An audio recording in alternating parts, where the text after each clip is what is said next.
alijiingiza hata kitu tunafikiria wana watoto wake mapacha wakwai kweli. Wakwai ama ameshatoa.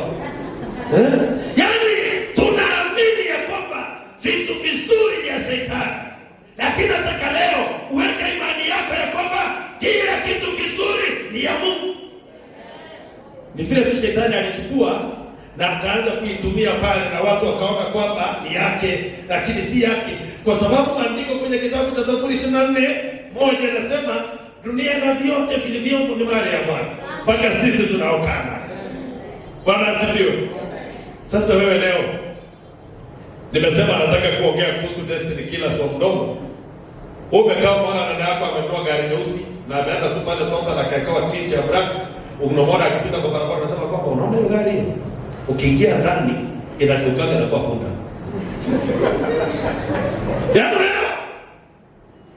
Yaani ukiona gari nyeusi ikipita unasema ni ya Shetani.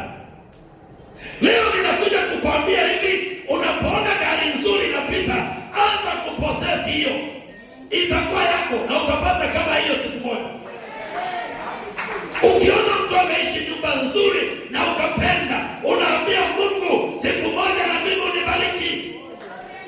Sasa ukianza kusema Bwana, sitaki nyumba kama hiyo, hiyo ni ya Shetani, utakaye amejata kubomba na matope wewe. Ndio Kristo jamani. Na kama wao mpaka zasigiri na kana sema na hii dunia inatupeleka nchi gani? Hii dunia mahali inatupeleka ni mbali. Ndio ndio ni mbali. Bwana Yesu asifiwe. Inatupeleka mahali mbaya.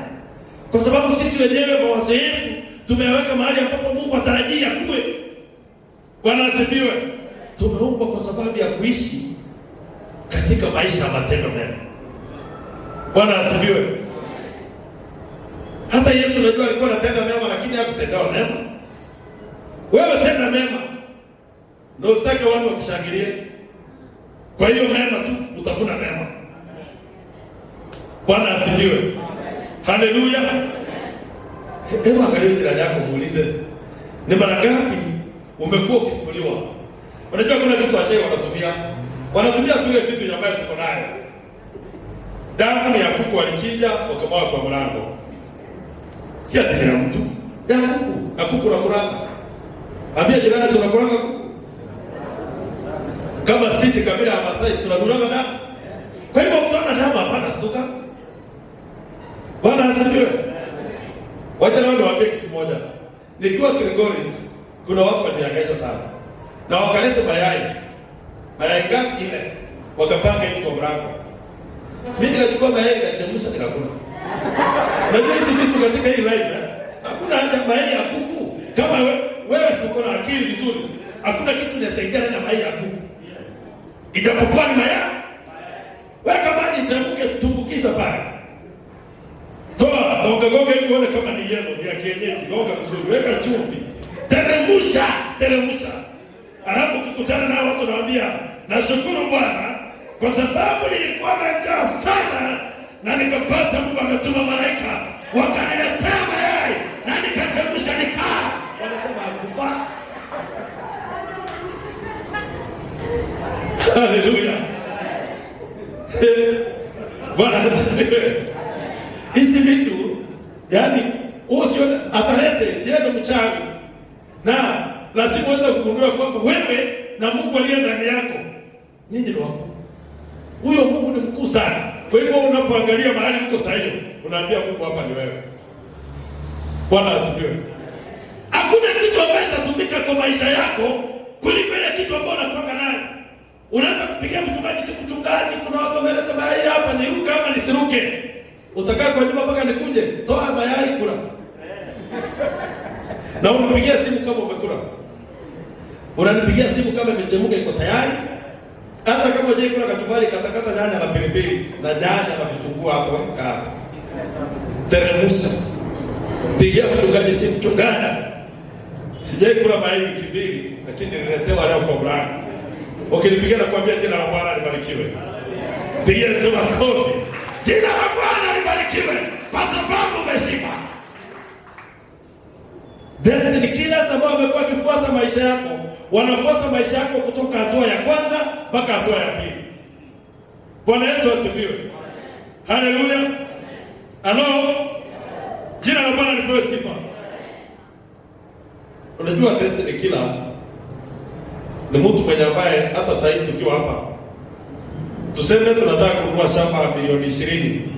Yeye kitu ya kwanza atasema sio pesa ni mingi sana. Yaani hajaona ikiwa hiyo pesa ni mingi.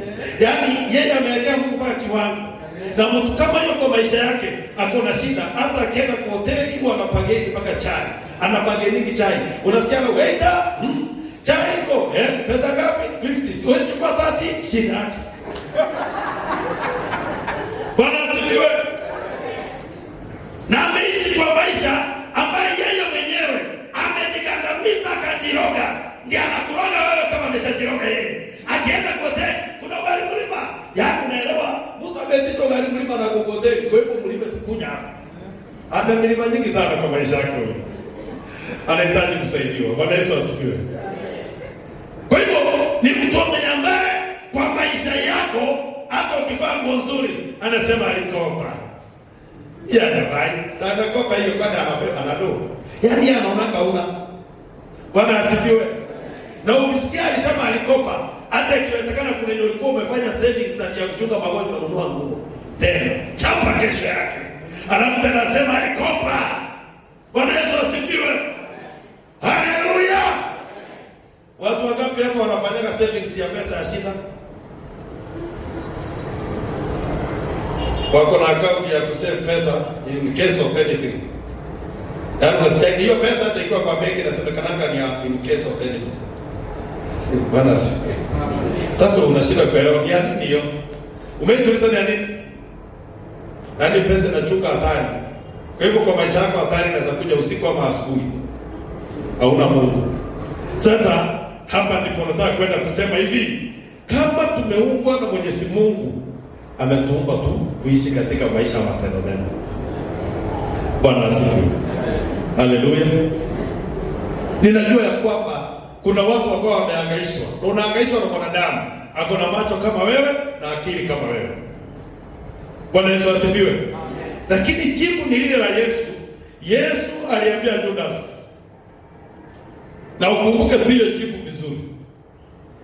Yeye Judas amemuuza na amekuja kumbusu. Bwana asifiwe. Yesu alikuwa na mambo mengine ya kusema. Ijapokuwa kumwambia tu harakisha haraka kwa sababu hakuna lingine. Bwana asifiwe. Kwa hivyo kwa maisha yako wakati unakaa hapa, kuna changamoto katika maisha yako ya tunaishi Kikristo. Lakini pamoja na changamoto hizo, nataka ujue ya kwamba wewe umeumbwa na Mungu. Na mahali ametaka ufike, utafika hata wakikataa. Bwana asifiwe. Ambia jirani yako nitafika huko.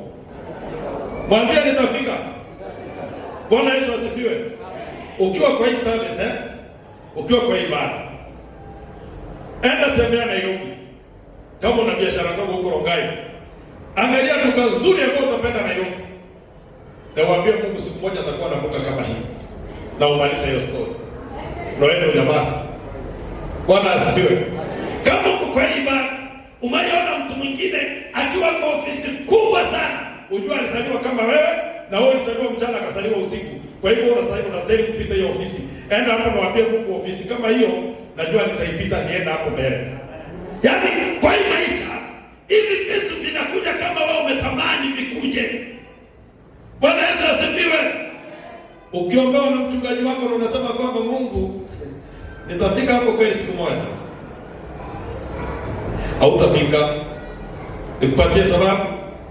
Waamuzi 25.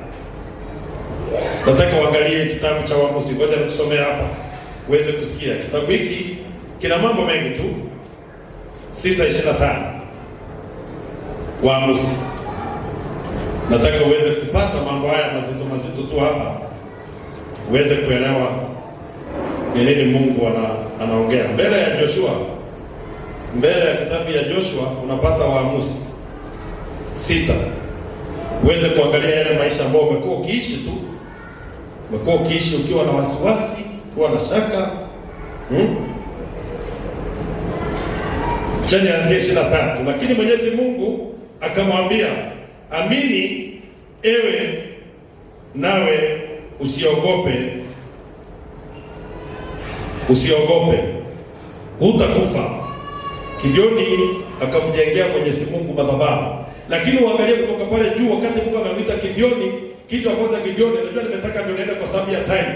Hapo juu yake Gideoni ameitwa na Mungu, na Gideoni ameambia Mungu tu vizuri kwamba mimi sioni kama naweza hii, kwa sababu kwetu mimi ndio kijana mdogo na kwetu sisi ni maskini.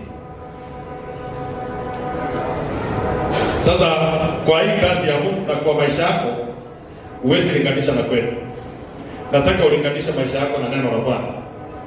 Ambia neighbor, neno la Bwana lina nguvu ya kubadilisha vitu. Mradi Mungu ameongea. Amen. Bwana Yesu asifiwe. Mungu anamwambia Gideoni, inuka ewe shujaa. Na Gideoni anasema kwetu ni maskini. Kumaanisha kwamba yale maisha tunayoishi, kuna vitu ambavyo imekuwa ikiua maono yetu. Na ni zile vitu ambavyo vimetusumbuka. Gideoni, ile kitu ambayo inajaribu kumdunisha ni boma yao. Kwa hiyo kufika kwa hatima yake, kufika kwa destiny yake, aendi. Kwa sababu hapa kuna kitu anaangalia kwetu. Bwana Yesu asifiwe. Kama kuna kitu kibaya, ni kile kitu ambaye kinakumaliza usifike kwa hatima yako ambayo uliangaliwa kweli nyumbani. Bwana Yesu asifiwe. Unaambiwa utaenda kuhubiri kesho, unaangalia kweli vile nyumba ina mlango.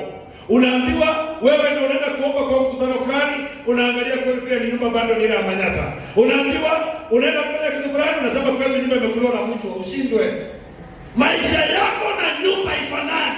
Maisha yako na mchwa iko mbali sana. Kama Mungu amekuita, anajua ni wewe. Wacha fiziki na hiyo nguzo za nyumba yako kuliwa na mchwa, lakini kile kiko ndani yako lazima kifike. Lazima kitekelezwe na Bwana. Bwana Yesu asifiwe.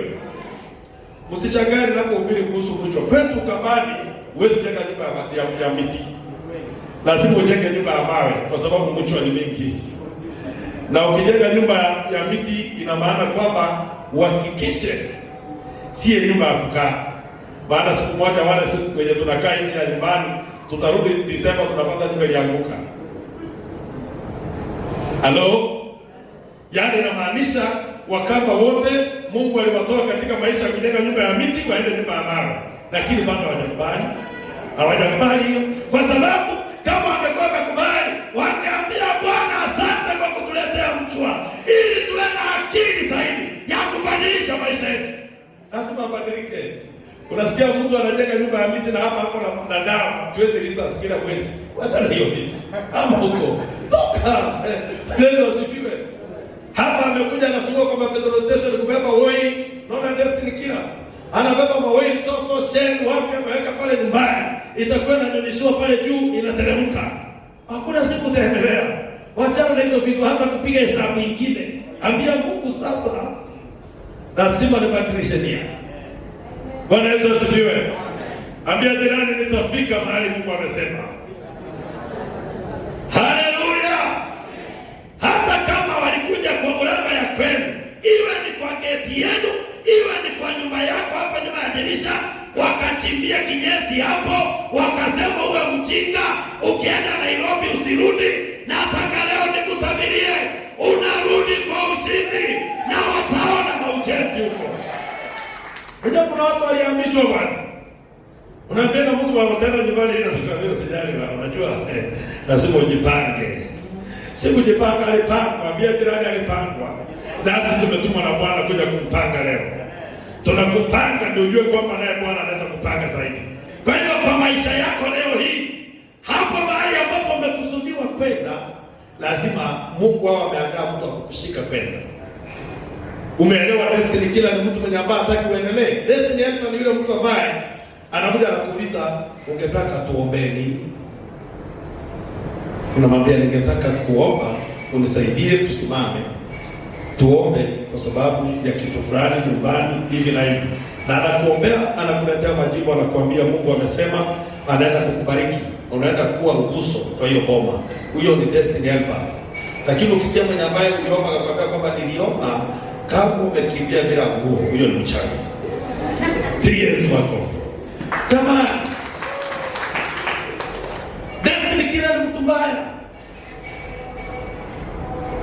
Hakuna siku ameota kanisa yao kama imejaa watu.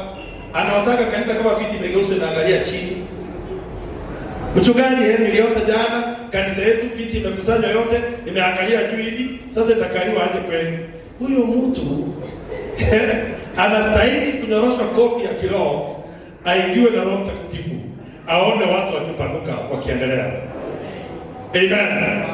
Akikuja nakwambia, mchungaji, Bwana asifiwe, nilikuja jana kwa ibada usiku saa 8 hivi ya usiku katika maono, nikaona watu wako ndani hawana nguo. So unaona huyo mtu ako na shida. Unaona huyo mtu ako na taabu. Kwa hivyo si lazima uende kutafuta kujua hii watu, unawajua kwa kuongea. Bwana Yesu asifiwe. Lakini destiny helper anakuambia maombi yale tuliomba juzi, Mungu anasema imejibiwa na amemaliza. Bwana asifiwe. Destiny kila maombi tuliomba juzi, Mungu amesema hatajibu kwa sababu amekasirishwa na nini sijui. Ndugu zangu, Mungu kama amekasirishwa sana kuambia ni nini? Na mbona unamuuliza ni nini ati sijui? Kama ajui, mtume mpatia assignment ya kuomba na ugali, anakiomba anasema kula ugali kiporo. Anagonga kiporo saa mzima na manani. Alafu anakwambia ilifunga. Tunaelewa watu wanafungaga, tunawaangalia uso tunajua. Watu wanapitia mahali mtu anagonga kama kilo 2, alafu anagonga ugali 3. Hata ameshinda kabila zote zile zinakula ugali, ukisii kama mimi ameshinda mdumu. Ugali saa 3 kama kilo 2 kwa moja. Alafu anaika anasema thank you Jesus. Mungu amesema akawatembelea ugali. Hata tembea.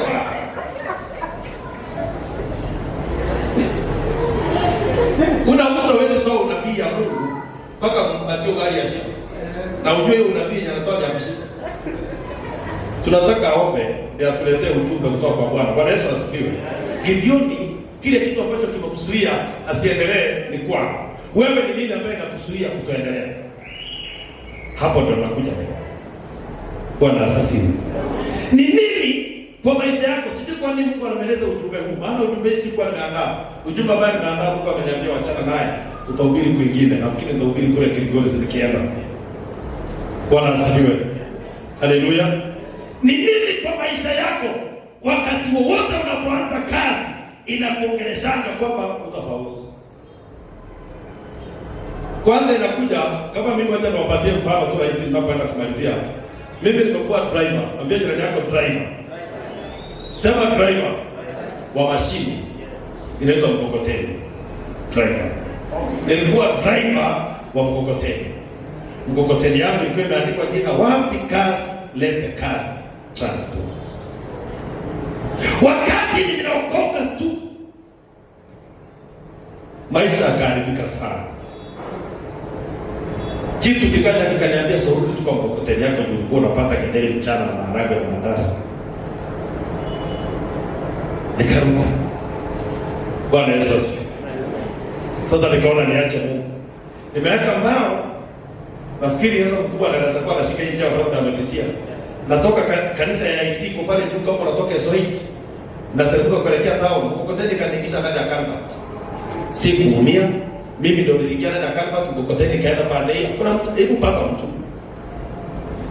Usiku nikiwa nimelala huko kaniambia nitakumaliza. Hapo nilikutoa toka kabisa.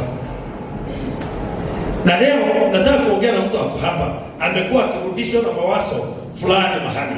Umekuwa ukirudishwa, unakaa, unasikia kitu nakwambia surudi kidogo. Bwana asifiwe. Na unarudi. Unakaa wakati mwingine, unasikia kitu nakwambia sio unakumbuka siku ile. Yaani shetani hajawahi taka uendelee. Kama kuna destiny kila mkubwa ni shetani. Maandiko yanamuita mwizi, mnyang'anyi na muuaji. Mwizi, mnyang'anyi na muuaji. Kwa hivyo ukisikia mtu akonao majina 3 ni mtu hatari. Si mtu rahisi. Na hawezi kufurahia kukuangalia ukiendelea. Kwa hivyo, wakati nimekuwa nikiendelea na kanisa, vitu ikiwa ngumu, mkokoteni nilikuwa nimeweka mahali. Nakumbuka tena nitafuta hata na mtu leo anaenda kumhamisha. Kazi yangu ilikuwa kuhamisha watu. Mambo yakiwa ngumu nasema mtu anakuja nitafute. Saa zingine hata natoa tu mkokoteni kimakusudi na ipeleka pale kwa stage kutegea kazi. Mwingi anakuja ananiambia nataka nibebe simiti. Nabeba. Ndugu zangu. Si kila mtu anakumbuka mahali ametoka. Na leo mahali huko ni hapo. Kwa nini mawazo yale ya huko yanakuja hapo mahali huko? Bwana asifiwe. Haleluya. Haujawahi sikia mtu mwenye ambaye mawazo yake yamerudi mahali alikuwa zamani? Bwana Yesu apewe sifa. Gideoni amesuiliwa na boma yao, na Mungu amekuja kuvunja madhabahu ni aendelee. Wewe ni nini imekuwa ikikuzuia usifike kwa hatima yako? Bwana Yesu asifiwe. Ni nini imekuwa ikikuzuia? Hata jaji hapo alisema, Bwana asifiwe. Hata nimeambiwa na watu wakubwa zaidi ya rika mama yangu kwamba itabidi niende nichinjie nyanya yangu na niongee. Unaenda kuongea nini? Unaenda kuongea nini bwana? Unaenda kuongelesha nini? Na kuuliza. Wao wanaenda kuongelesha nini? Mwingine aliniambia juzi anataka kwenda kuongelesha bibi yake. Sasa unajua nikikaa na watu mpaka nachanganyikiwa. Unamuongelesha, unamuitaje? Unamuita majina gani? Swali nilimuuliza Maimo, ati hapana sikumuona. Ati lakini aliambia mama yangu zamani kama utazaa sijui nini hasa unaona hivi kwa mchana. Na ni vitu hatari. Bwana Yesu asifiwe. Ambia jirani yako hiyo kitu imekuwa ikikufuta nyuma, waachilie. Bwana Yesu asifiwe. Mwambie kitu imekuwa ikikufuta nyuma, mwambie waachilie leo. Mwambie waachilie tu. Bwana Yesu asifiwe. Awachilie, kwa sababu akiachilia hapo ndipo ataanza kuona kwamba kuna mafanikio. Na lazima ujue kwamba kwa umati mkubwa destiny kila kosekana. Nikupatie mfano.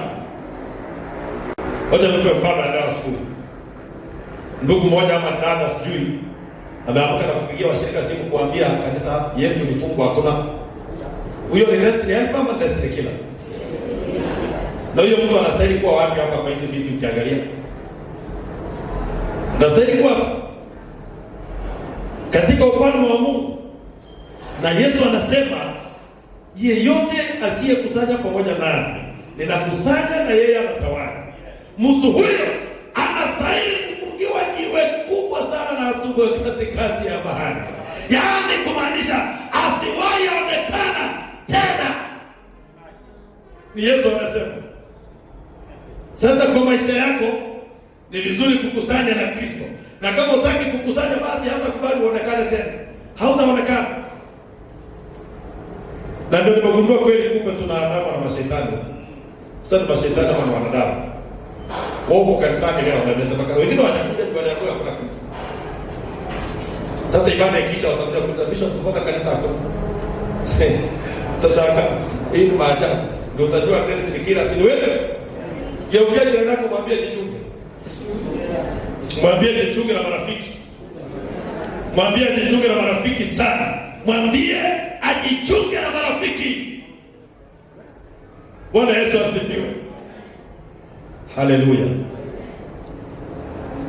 Unaona sasa mahali dunia inaelekea. Kwa hivyo, hebu angalia watu wachache kwa maisha yako ambayo wamechangia maisha yako kufika mahali umefika. Ninapoenda kumalizia. Angalia watu wachache ambao wamechangia maisha yako kufika mahali umefika. Ukakutana na mtu akwambia dada, wewe utakuwa mtu mkubwa. Kwanza nipongeze kiongozi wa ibada wa vijana. Mpigeni makofi. Amefanya ajabu. Ibada ya vijana imekuwa ibada na hata naye shetani alikuwa anapigana hii ibada. Kwenda nayo. Juu shetani alijua lazima kuna watu mahali watatoka mahali, lakini sasa shetani akasema lazima mitandao ikatane. Alafu wakati alimaliza ati haleluya, mitandao ikakuwa sawa. Piga makofi. Kwa hivyo hata hii mitandao tuko nayo inaweza sababisha ukwasike wewe ukose kupata kenye Mungu aliandaa. Si ni kweli? Bwana Yesu asifiwe. Amen. Destiny hapa ni mtu anatamani utoke maisha ya huko uende maisha yako. Bwana asifiwe. Yaani mtu anakuja anakuambia nani naona hapa mahali huko, so unaweza kuja hapa tukae hapa. Naona hapa ni kama inaweza kuwa afadhali. Mtu anakuchukua unakuja maeneo yake, unakaa kama yeye pale. Akishamalizana na mishoni yako, anakuacha hapo na amen. Wewe anaona mtu kama huyo. Bwana Yesu asifiwe. Natoa mfano rahisi. Nikija hapa wakati nilikuwa mgeni nilikutana na Hawa na Jackson mahali. Na pale mahali nilikutana na wao, nafikiria watu walikuwa kupoteza direction ya Mungu. Wao wana Mungu. Sahihi. Hawa kwa wapi Jackson? Kwa sababu kitu ya kwanza waliniita mwizi wa simu. Wakawa simu iliibiwa. Hawa jamaa wawili unajua ni wa Masai. Simu imeibiwa na wamenipata mahali nimesimama. Sasa CCTV inaonyesha mtu amechukua simu. Alafu hao hapo kando yangu wanasema kwamba kwa ndio ndio ndio ndio kitu. Wengi wao wanaona ndio najua mmoja anakuwa ndio leo. Omoni pia wala lazima pesa. Nikawasongea nikawauliza ndugu zangu walisema nimeokoka mimi ni bishop. Ule akaanza kusema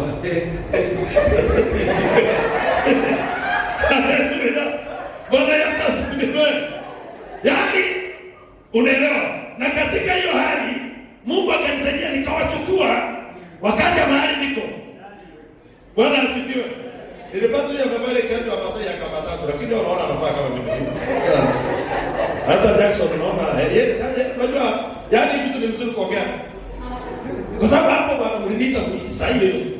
Lakini pamoja na hiyo nilihakikisha kwamba nimewabadilisha mpaka mkasema tu Yesu ni Bwana. Mkanipa namba nikaenda Kilgoris mkao na unanipigia simu utakuja lini? Utakuja lini umekaa sana? Ndio leo kuja. Jina la Bwana litukuzwe. Kwa hivyo destiny helper anaweza tumwa na Mungu. Leo nimekuja hapa Rongai, ndio hapa siku yetu. Nimekuja hapa kutimiza mapenzi ya Mungu, si mapenzi ya mwanadamu yeyote. Nimekuja kutimiza mapenzi ya Mungu, na yeyote ambaye ataletwa na Mungu kwangu, Mungu anajua kwamba nina uwezo wa kumbadilisha. Na yeyote ambaye analetwa na Mungu kwangu leo hii, lazima badilike, na kama huwezi badilika, siwa hapa. Piga Yesu makofi. Hata Yesu alisema kuna kondoo wengine wako kweli sisi si hapa. Lakini inabidi kuwachunga kidogo wakitafuta makaa. Nami nataka kusema leo hii, kama wewe ni wasisi hii, anza kubadilisha nia yako, badilisha mawazo yako, badilisha kuota kwako. Hizo ndoto zibadilike kabisa. Wacha kuota silipa sikibebwa na maji. Wacha kuota ukiogelea ndani ya mtoni. Wewe si samaki. Wewe ni mtu. Kila siku unaota ukiogelea kama samaki. Nilikuwa ndani ya maji na sikunywi maji. Uone kama umetukula na mapepo kule baharini. Uanze kujikomboa mawazo. Bwana asifiwe. Haleluya. Jina la Bwana lipewe sifa. Kwa hivyo destiny helper wako unamjua. Bwana Yesu asifiwe. Bwana ndugu yangu nilikuwa na ngojea mashini kwa hapa, nataka kuomba. Ile mashini kwa hapa. Na ngojea hiyo hapa. Sisi tutabiri hapo unabii tokea. Hata na hiyo wanaume wako hapa, watano waende wakusaidie. Nikuje mpaka hapa. Kwa sababu ni Jumapili, kwani ni Jumapili ndio niliongea. Na kama niliongea Jumapili ikuje na nataka niwaambie hivi. Mtu anaitwa destiny helper anaweza kosa kukupa pesa, lakini aongee kitu ambacho umesubiria kwa miaka mingi itendeke sahihi. Kwa hivyo mimi naenda kusikitiza pale kwa destiny helper, uangalie Elijah na ule mwanamke mjane na njaa. Kitu ambacho ndio watu ni njaa. Lakini nabii amekuja atamke maisha kwa watu ambao wanataka kukula chakula ya mwisho wa kufa. Piga Yesu makofi. Haleluya. Bwana asifiwe. Kanisa bana, bado umekasirika. Bwana Yesu asifiwe. Niliambia watu kama kuna mtu ambaye ni mshirika wa hii kanisa, hata kama ulisikiwa nini huko nyumbani, hata kama walisika miguu ya ng'ombe huko, wakasema utaifuka ng'ombe. Mimi hapa ninasema hiyo miguu ilioza. Sasa tunaleta ng'ombe ya maziwa pale nyumbani. Na wanaona ng'ombe wanaona ng'ombe, na niwaambia kwamba lazima chochote ambayo Mungu alikusudia uwe nayo lazima ikwepo. Kuna bomba ambayo huwezi kufuga ng'ombe, ukinunua ng'ombe na kufa, ukinunua na kufa, ukinunua na kufa. Sasa leo tunatakiria ile mchanga na ile nyasi ambayo isemekana itainua na ng'ombe. Sasa wacha ng'ombe zile za kienyeji. Unakuwa na ng'ombe zile za madoa nyeupe na nyeusi, mikono yote mbili inafanya kazi. Ambia jirani kazi. Kwa sababu alisema atabariki kazi ya mikono yetu. Sasa Sasa hapa sisi tuko kinyume sana na wale ambao walisema hautaiendelea. Hata niko na watu tu hapa kanisani, mtu akienda nyumbani kulima mahindi afuku, akikodisha shamba mtu mwingine akibaki na kwa unaenda unatoa wale wakodishaji ambao walikodishia shamba, unapanda unaweka mbolea haikui, unaamua kukodishanga kuraka mfuko bwana huko. Kwa hiyo lazima hiyo shamba iongeleshwe, inaongeleshwa kwa sababu mimi katika kuhubiri kwani nimeona mambo mengi. Tumeenda kwa shamba ya dada moja Tige Kilima, nikatoa besheni ugali mzima, besheni imejaa ugali.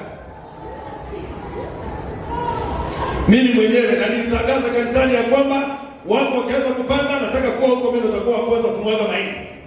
Katika ile harakati ya kumwaga besheni, ile karai ya chuma ya samani wachana hii ugali imekauka iko pale chini, inageuzwa na jembe chwa, unaangalia unasema ala, kwani tuna njaa hivi jamani na ugali kwa. Sasa makosa ilikuwa inakoga, ningepata ikiwa moto ningekuonyesha, kwa sababu najua imepikwa na maji na unga na lazima iliiva na ile kitu upande tu kitu inatoa moto, wewe unaachana na Mungu amesema hata mtakula ya mtakufa.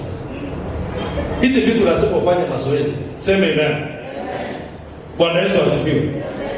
Leo ninataka kusema hivi, tukiwa hapa kanisani tumeomba tu na Mungu kuishi katika maisha ya wema, tutendeane mema. Bwana Yesu asifiwe. Kwa hivyo kwa maisha yako mtu wa maana hapa ambao unahitaji kutafuta ni nani? Sema destiny helper. Yawezekana ujui kuomba, lakini upate helper atakusaidia kwa mambo. Kweli? Kwani Mungu ametumba na kila kitu. Mimi kama bishop leo, inawezekana wakati mwingine niko chini, kuna watu Mungu ameandaa mahali wananiombea. Hao ni destiny helpers wangu, wananisaidia wakati wa mambo. Na kama kuna watu wako mahali wanaenda mlima kufunga, halafu wanaenda na bagi, unaona? Hata nashangaa. Unajua hizi vitu nawaambia ni vitu ambavyo natendeka, lakini wacha nawaambia kwangu hizi haiwezi kuwa na nguvu. Watu wanaenda kwa mlima na bagi, halafu wanasema kwa jina la Yesu tunakatakata kabisa, tunakata. Wacha mtajikata muishe. Wacha nawaambia mimi nilikufanga zamani na nikafufukanga siku hiyo, na ndio hata namtangaza hizo vizuri. Hapo unakata nani? Unakata spirit au unakata mtu? Unakata roho wa Mungu, tunakata. Yesu anasema kaa ndani yangu nami ndani yako. Sasa mimi niko ndani ya Yesu na Yesu alikufa. Wewe unakata nani? Hata tunakata kabarani huko unaona kabarani kweli. Maajabu sana. Bwana asifiwe. Haleluya. Bwana Yesu apewe sifa. Tunaombea wale wote ambao wanasimama na kumtumainia Mungu. Huyu ndugu nilipoangalia hapa kanisani Jumapili, nikaona amesumbuliwa na tajiri anahangaisha.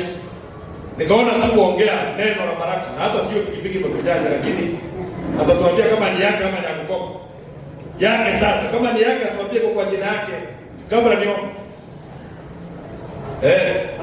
Jumapili hapa unajua nilikuwa naongea naye na nikaona amesimama kama askari, nikashindwa sasa hivi ndugu nataka nimwambie nini kweli. Bwana asifiwe. Ndugu yangu hebu toa hii pikipiki ni yako ama maomba jirani? Ni yako. Sasa hakuna kupigiwa simu na kuona Tumaini. Basi hata kama. Amen. Leo nataka kuambia hivi. Sisi kama wahubiri yawezekana vile tuko hapa tusiwe na pesa ya kupea. Lakini kile nimepewa na Mungu. Kile nimepewa. Kama Mungu atasema nitamke kwako, ninatamka na inakuwa.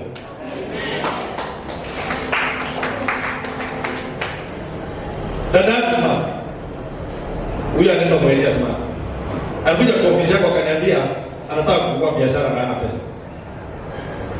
Nikamwambia na wewe upate duka mzuri na atakuja kuona duka, na nilienda kwa nikaona hiyo duka na imewekwa vitu. Dada yangu, pesa ilitoka wapi? Mungu ni tajiri ama ni maskini? Unasikiaje sasa mambo ya Yesu? Endelea kukaa kwake, utamwona. Mwingine alikuja akaniambia anatafuta kazi. Nikamwambia kazi ndio nataka, kuja atakupatia kazi. Simama dada. Simama. Baba naomba. Unajua sasa imefika mahali nilikuwa nimwambia sasa tujaanza kuhubiri, tunaanza kuhubiri leo. Aliniambia anatafuta kazi, akuja kwa ofisi mara mbili. Na nikamwambia sasa ndio ya mwisho. Umekuja ingine ama ndio ya mwisho? Ulipata kazi? Wapi? Taja jina vizuri, si ngumu ilikuchanganya. Inaitwa Kigiri ama inaitwa nini? Kigiri. Piga makofi. Yes. Haya. Na wengine hapa na wengine wanaona kuimba. Kuna watu ambao sisi hapo ushuhuda wao. Nataka kwanza nikisema lazima tuongeleshe masigauko ya kweli. Tuongeleshe masigauko, tuambie kwa sababu kuna masikio. Tuambie hivi, hawa ni watu ambao walishatoka huko tayari. Hauwezi sikwa kifo ya babu yako. Wewe ni wewe na maisha yako ni wewe. Na lazima upende. Wapende wasipende, utapenda kwa jina la Yesu Kristo. Lazima unawili tu. Lazima ufanye nini? Lazima unawili. Kama uko hapa Rogai hapa, lazima unawili. Hata ukienda nyumbani wakuite mwizi, hata ukienda nyumbani wakuite kwamba tumeingia kanisa la mashetani, lazima unawili hapa. Huwa wanafurahi wakati unaenda nyumbani. Sasa ndugu yangu, kama unaenda pikipiki unaweza fika nyumbani Kakamega. Na ukienda usiache kwa senta na iombea leo. Enda na hapa kwa baba yako nyumbani. Ingia naye kwa komba. Ndio wale wamekuwa wakikuhangaisha wakoni. Umeajiriwa miaka mingapi? Hebu apewa. Unajua wakati ulikuwa unajua umekuja hapa kanisani, nikamwona ananipigia simu, niko kanisani nataka kufanya kitu. Kidogo ananiambia huyu mtu amenisumbua sijui anataka. Hebu umefanya kazi umeajiriwa miaka mingapi? Sasa umejiajiri? Nimejiajiri. Nimeacha tu nitoe ushuhuda. Mungu ni mwema. Leo wakati hata sikuwa najua Bishop. Hii pikipiki niliona kwa mtandao 1 year ago na nilikuwa nataka. For the last 1 year nilikuwa napitia duka kama mara 3 kwa wiki nikiangalia. Naambia nitakujia hii pikipiki, nitakujia hii pikipiki. Mpaka sasa huyo jamaa alikuwa akiniona ananiambia wewe umekuwa kunisumbua wewe. Namwambia nitaikujia. Ananiambia mtu akukuja, bado unakuja. Sasa nikimalizia ni kwamba ni wakati nimekutana na Bishop nataka kusema swali ni umeajiriwa miaka mingapi? Nimeajiriwa miaka 4. Kama ngapi? Miaka 4 kwa nikitumia pikipiki ya mtu. Miaka 4. Nenda mpaka kacha. Miaka 4. Hiyo ni miaka mingi, sio? Hiyo ni miaka kidogo. Ukifanyia kazi. Sasa unaweza kuwa boss ujiajiri. Ukitaka kwenda kuomba, mimi niliona anapenda Mungu. Na nikamwambia Mungu, Kenya unataka kwa maisha yako. Na uzuri nilisema kila mtu akisikia hakuna wivu hapa. Nilimwambia Mungu amesema kuanzia dakika hii hakuna kuajiriwa tena. Na hiyo story iliisha. Hata nilipotoka hapo nje akaniuliza na Mungu amesema ni lini? Nikamwambia alimaliza. Kwa sababu kaanza kuniambia ni lini, sasa hivi nikaanza kuongea na watu kuniambia nisemaje? Sijuangi nikiongea nikimaliza kutoka hapa nikienda, ukija kuuliza nakwambia sasa aliongea saa zile. Bwana asifiwe. Sasa ndugu yangu, kwa kuaminifu kwa Mungu na nakuomba kupitia kwa hii pikipiki tu uwe na nyingine, na hata ikiwezekana uwe na shamba yako, maana kwa watu walikuwa na pikipiki na wamenunua shamba wakajenga. Kwa hivyo ndio tunaweza kusaidia pikipiki. Ukishapenda Mungu na moyo wako, kile kitu ambacho Mungu analeta sasa ni kukubariki. Bwana asifiwe. Ninakuja kwa watu ambao wanataka shamba within Kajiado County.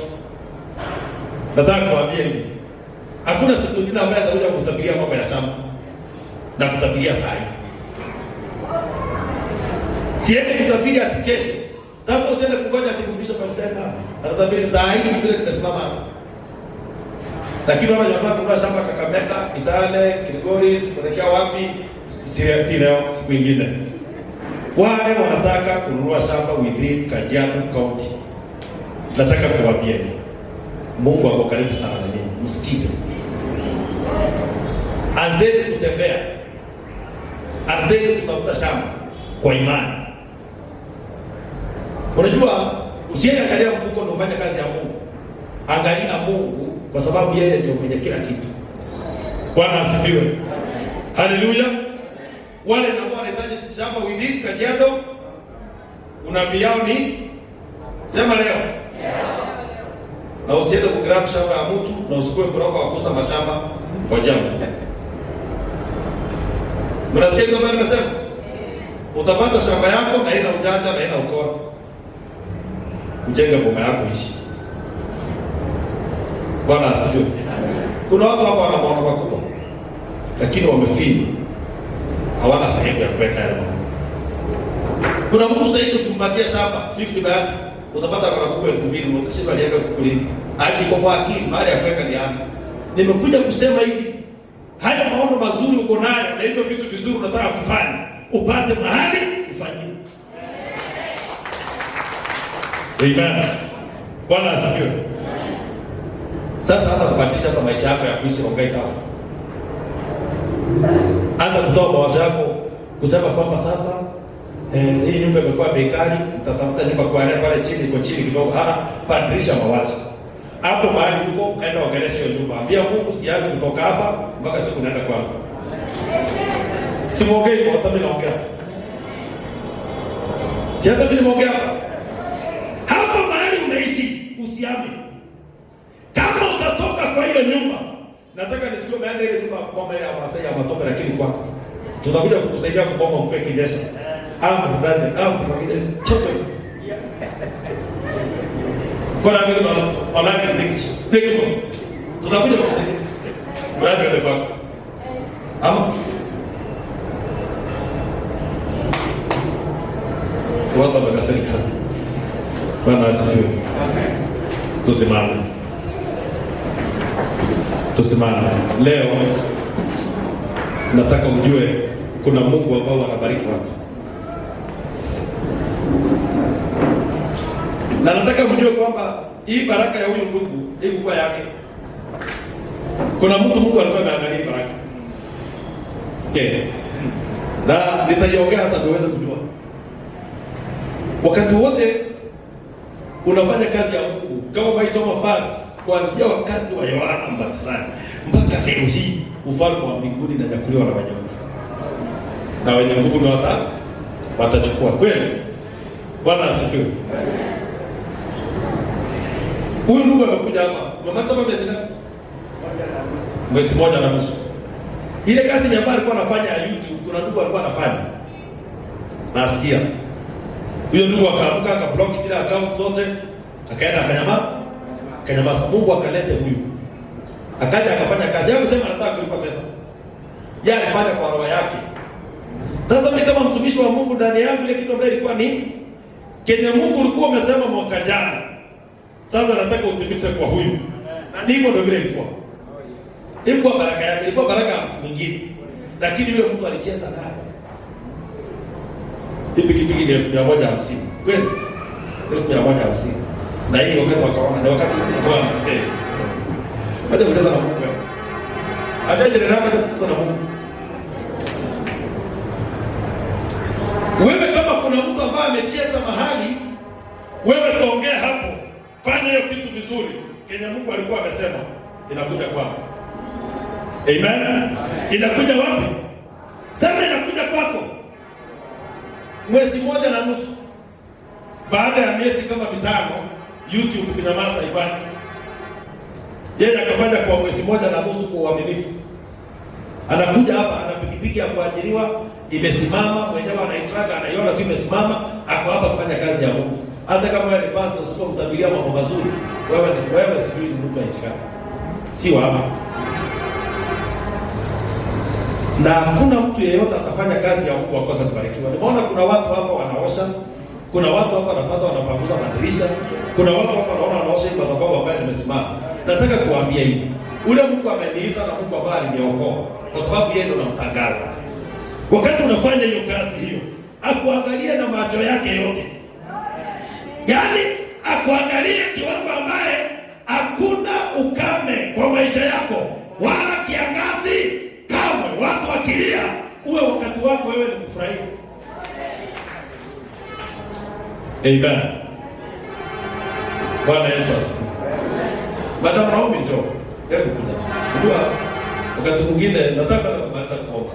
Leo nataka kusema tu mambo machache ya Mungu. Madam Naomi alikuja kwa ofisi yako akaniambia kijana ako na school fees, anahitaji pesa mingi na anafukuzwa nyumbani.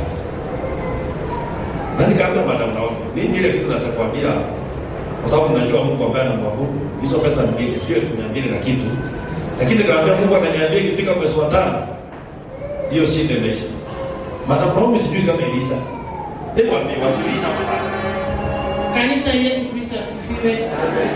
Hivyo Bishop, kwanza nashukuru Mungu sana, nashukuru Roho wa Mungu aliyemfanya mtumishi wetu. Pesa mingi ilikuwa ngiri 230, ngiri 200,030, na Mungu ametenda.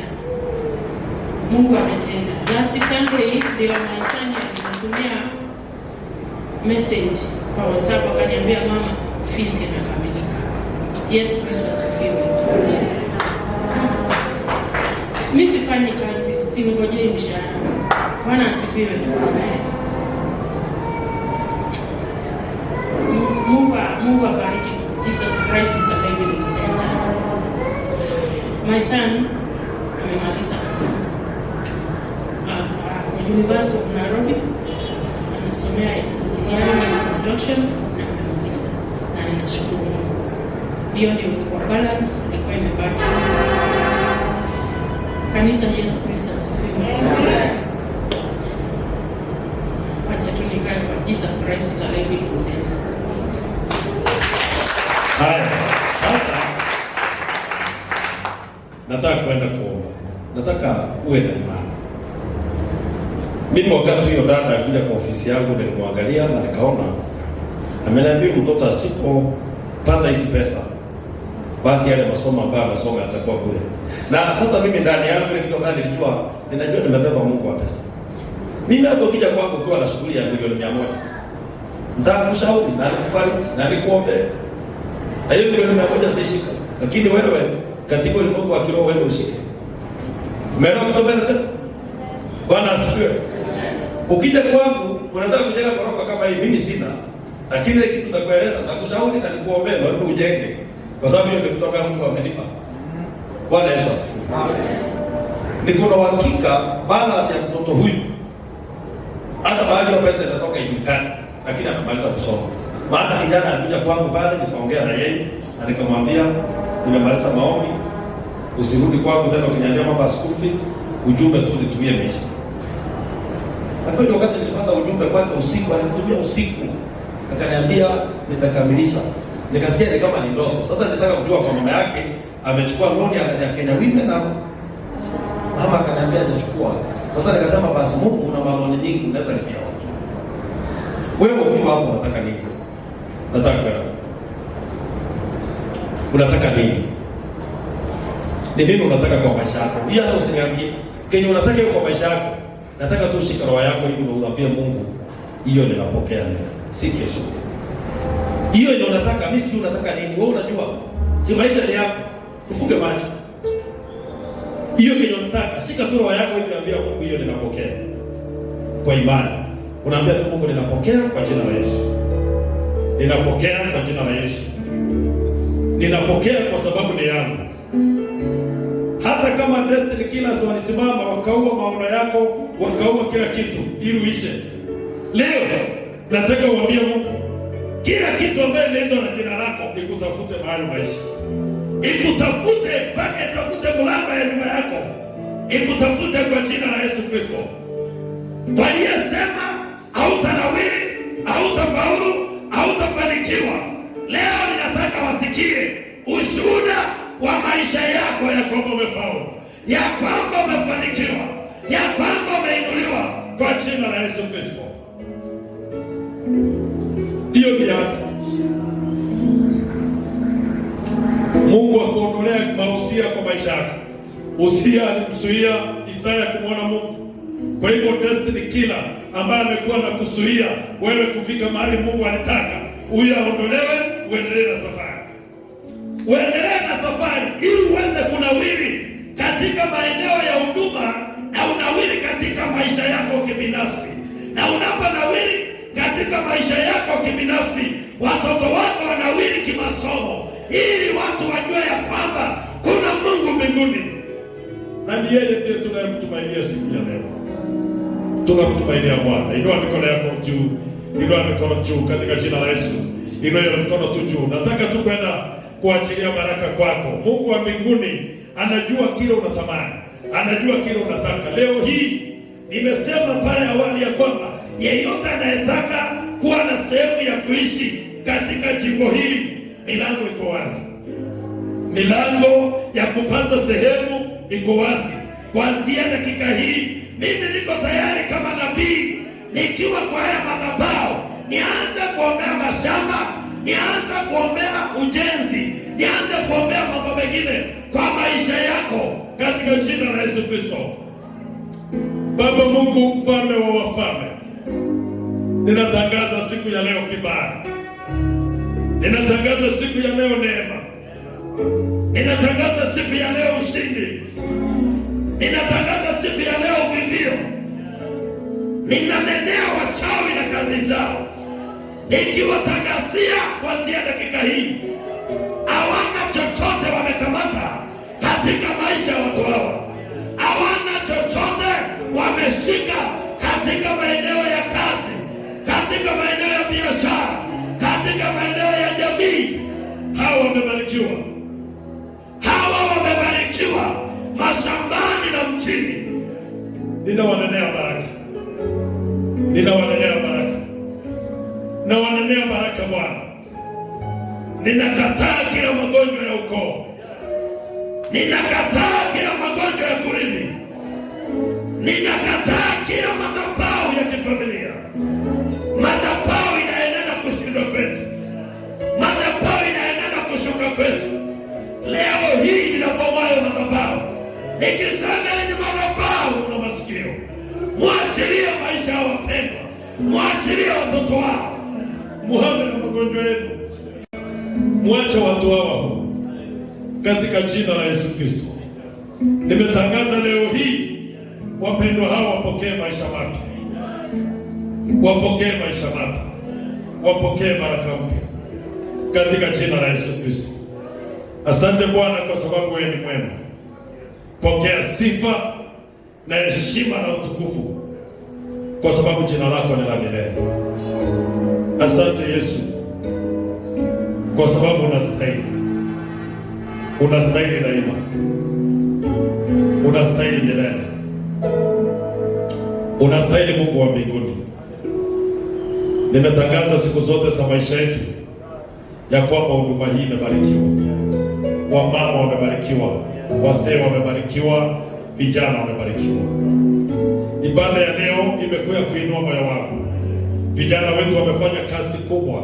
Mungu inua maisha yao, wakumbuke na wanawiri katika maeneo yote ya maisha yao kwa jina la Yesu Kristo. Asante Bwana wa majeshi, kwa jina la Yesu nimeomba nikiamini.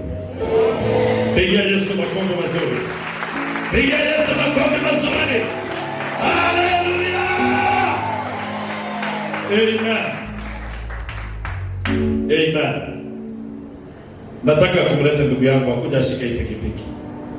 Nataka tu nikunenee kitu Mungu ameniambia, hata si maombi. Bwana asifiwe. Hii pikipiki ni yako, usipatie mtu. Kuna ile mambo inasemekana sports nini. Kana Mungu amekupatia, unajua ni ya mikono yako, kana. Lakini pikipiki nyingine inayokuja, tafuta driver mzuri mpe.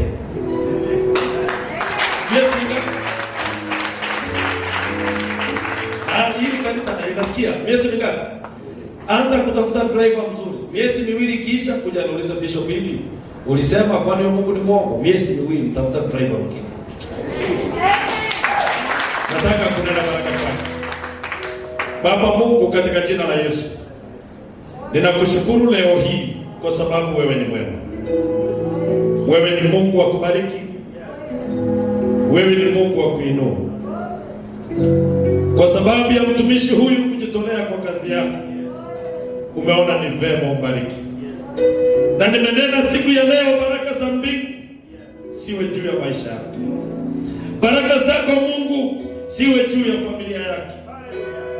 Baraka zako Mfalme ambazo amekuwa akipoteza kwa muda mrefu, situlie kwa nyumba yake.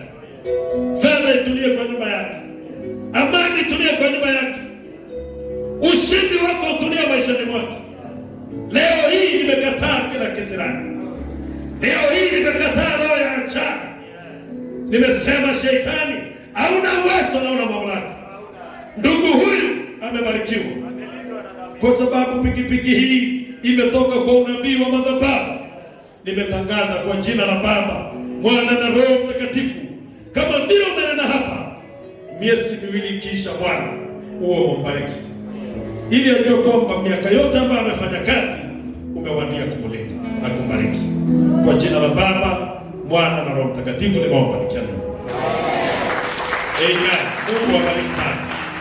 Mungu awabariki. Nataka tupatie wimbo mmoja tumtolee Mungu wetu zaka zetu, kwa wale ambao hawakuwa kwa ibada ya asubuhi, tuweze kutoa zaka zetu na tuweze kwenda kutamatisha ibada yetu ya siku ya leo. Nataka tukusikia wimbo uwekwe tafadhali kwa haraka. Wimbo uwekwe, waibaji wetu tuweke wimbo. Mweke wimbo. Nataka kuambia tu kweli waaminifu. Kwa mwaminifu wa kazi ya Mungu. Mimi ni ule mtu ambaye sinanga wivu nikiona umebarikiwa. Hata vile Mungu amenena kwamba baada ya miezi miwili atabariki mtu huyu, hiyo ndio furaha yangu zaidi. Na wewe naye ninafurahia kuona umeinuka zaidi ya pale mahali. Tusimame.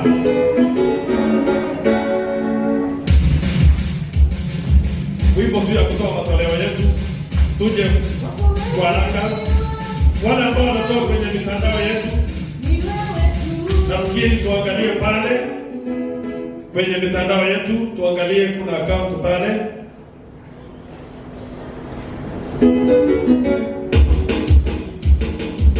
Na pia ninaarifiwa kwamba kuna simu ilisaulika kanisani.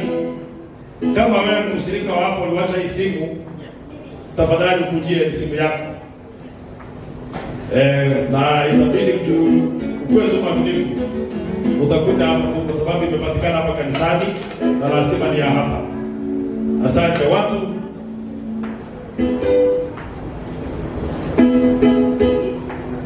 Okay, asante. Nasikia Reverend Lydia ana jambo la kusema na ninaomba kwa wakati huu tafadhali tunapoendelea kutoa sadaka zetu, Reverend Lydia anapokuja tuendelee kuja tu tuipe kitaka kuipa jo. Unasikiza roho wa Mungu. Bwana Yesu asifiwe. Unasikiza tu. Hata ukisikia mhubiri amesema kwamba nani atakuja Jumanne kuwasha vyombo aweke wimbo hivi, wewe kama umesikia Mungu amesema ni wewe, kuja fanya hivyo. Bwana Yesu asifiwe. Kwa sababu baada ya kufanya hiyo kuna kitu Mungu atasema kwako. Sasa tunataka tujiandae sisi kumtumikia Bwana. Wageni wale ambao wamekuja siku ya leo, tunawaambia hapa ikiwa nyumbani kwenu, hata yale maombi ambayo tunaomba hapa, najua Mungu lazima atatenda kile ambacho mmetamani kwa muda mrefu. Amen. Haleluya. Mtapenda. Wacha nipeane kipaza sauti kwa sababu ya maombi. Na kwa sababu sitarudi hapa, lunch hour zetu Jumanne saa 6:30 mpaka saa 7:30 ni saa moja. Ijumaa saa 6:30 mpaka saa 7:30 ni saa moja. Na tumekuwa tukiona Mungu akiongea. Bwana Yesu asifiwe. Haleluya. Mungu amekuwa akiongea. Sijui Mungu anaongea nini kwa watu. Hata wale wengi ambao tunaona Mungu ametendea miujiza ni kwa lunch hour, unasikia Mungu anakuambia huyu mtu anataka kitu fulani. Wewe kwa mmoja na Mungu akutende mema. Wachungaji wa kanisa ili Mungu awabariki sana na watende mema. Tuko pamoja. Tuko pamoja tufanye kazi ya Bwana. Asante. Atamalizia kwa maombi, atasema kile ambacho atasema anapotaongea sala zetu. Akimaliza atatuambia neema. Alafu nibaki na wageni niongee na wao. Niseme neno moja. Asante.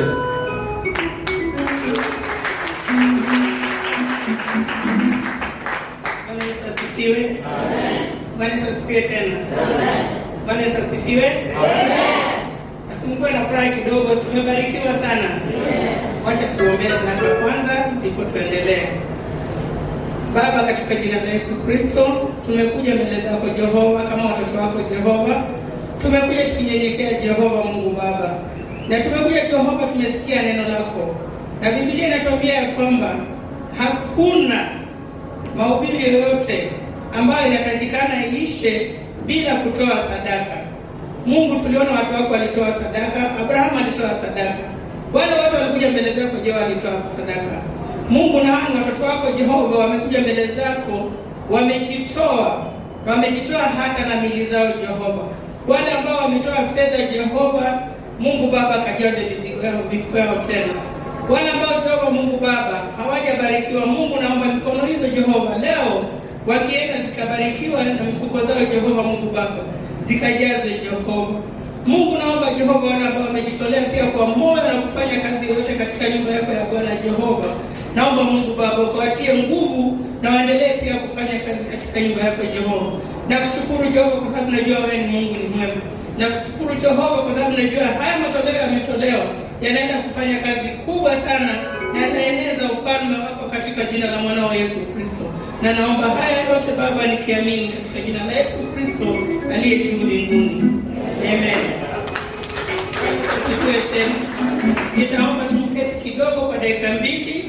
Sitachukua wakati wenu mwingi sana, na ni jambo kidogo tu, na pengine tena ni kubwa. Laweza kuwa ndogo, laweza kuwa kubwa, lakini pale popote Roho wa Bwana yuko, tunajua yote yanawezekana. Bwana Yesu asifiwe. Haleluya. Mimi nimekuwa hapa na mimi nashukuru Mungu ametupatia nyumba. Huyu Mungu ametupatia sisi washirika. Na juu ya hiyo yote Mungu ametupatia wachungaji. Tuko nao katika nyumba. Na nimeona pia kama like last Sunday, wakati tu neno linataka kuanza, shetani anajiinua. Na tunaambiwa kwamba shetani hatuwezi. Kama umeokoka na unasema unaenda mbinguni, tumeambia shetani yako chini ya nyayo zetu. Na mimi naona mchezo wa stima hapa. Sijui kama kuna mtu amenotice hiyo. Kunayo kubwa sana. Wakati tu neno linataka kuanza, na hapo ndio unajua hapo ndipo neno lako lipo. Naona shetani anajiinua. Najua tuko wachache. Lakini mbele ya Mwenyezi Mungu tuko wengi. Usione uchache wako. Mbele ya Mungu mko wengi. Bwana Yesu asifiwe. Tuko pamoja. Mimi nataka tukuomba kwa unyenyekevu. Kama leo ulikuwa uende kula lunch kutoka hapa, I want you to surrender that lunch. Ili tuweze tafuta generator ndogo. Sijui generator ni pesa ngapi, I don't know how much. Lakini nataka kutuma wale watu wako karibu na AFCO waende wakatuangalilie generator. A small generator. Ili tutafuel, God will provide. Bwana Yesu asifiwe.